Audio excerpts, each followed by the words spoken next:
Welcome to this edition of Oskaloosa Today. I'm your host, RJ Jarvis II. On this edition of Oskaloosa Today, we will look at the story of Ken and Julie Seemann, who are foster parents right here in Oskaloosa in continuing care. Their story will be followed by another look at The Sportsman, which highlights the life of David Porter, a local author.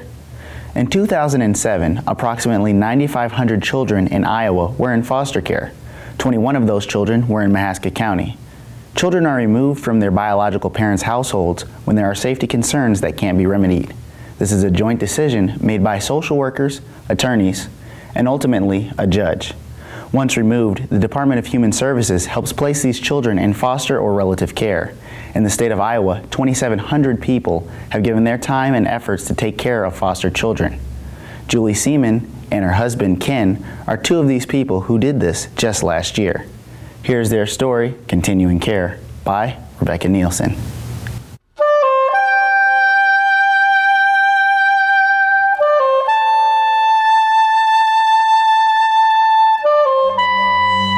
Julie and Ken have been foster parents for 18 years. Ken is a financial advisor for Ameriprise.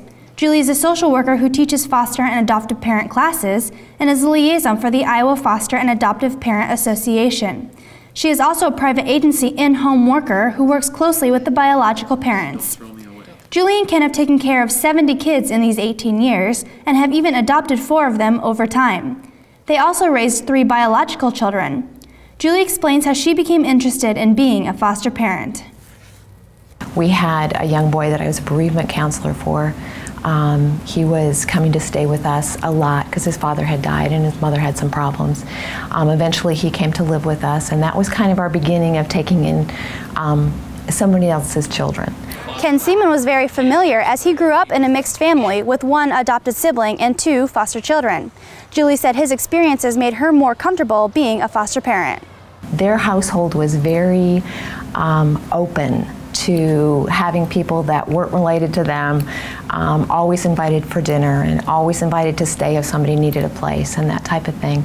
My home was very different, so to combine that with his kind of openness, I really liked that. I liked being able to offer things to other people that weren't related to us. As mentioned earlier, Julie and Ken have 3 biological children, so they tried to make the foster parenting process as easy for their own children as possible. When our kids were young, we took older kids, so there wasn't the competition with the ages with our kids. As life progressed and our kids got older, we then took younger kids. There was a lot of good and again, some time taken away from our kids at time when there was crises with the other kids. But I think as they look back now that they're okay with that. They had to share us sometimes, and that wasn't easy for them. They did have to spend a lot of time with other children who came into our house because they needed it. And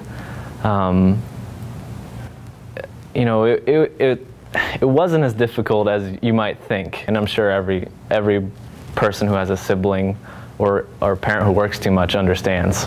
While foster parenting may have been hard on the kids sometimes, Julie says there were many benefits.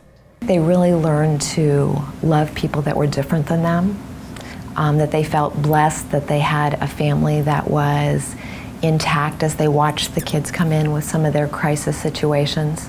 Being foster parents hasn't always been easy for Ken and Julie either. As far as challenges, you know, typical parenting challenges, but then I think in addition to that, there's always the uneasiness when you get the call from the Department of Human Services saying, we have a child that needs a home, can you take them? The whole idea is to, as Julie said, to work with the children and their parents so that they can be reunited.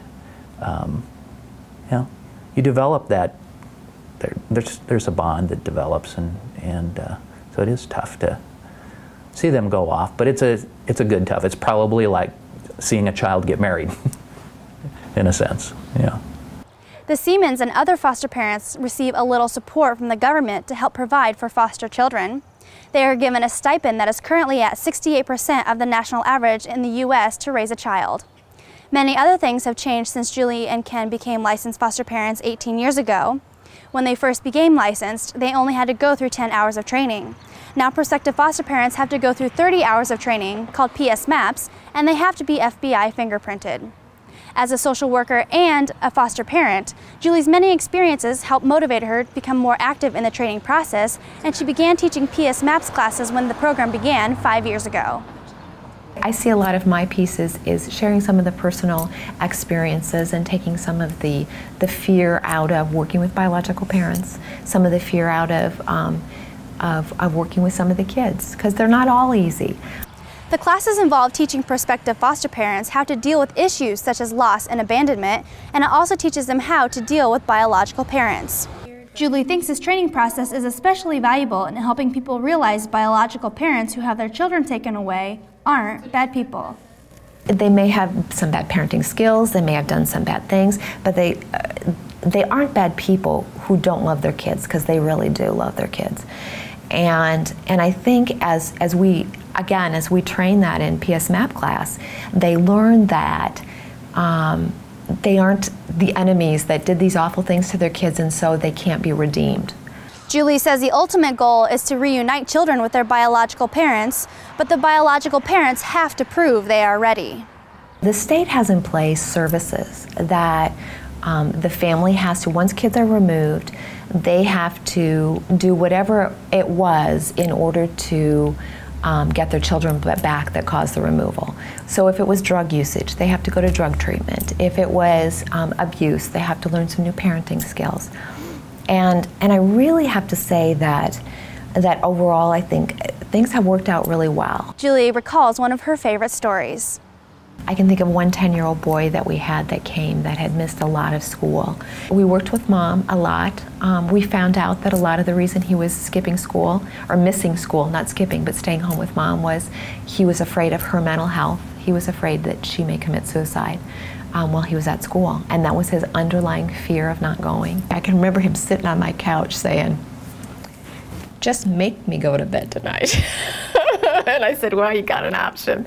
You can either lay down on the couch, I'll get you a blanket, or you can go up to a nice cozy bed. He decided to take the bed, and that was kind of the piece that we needed to know, that we were going to give him some choices.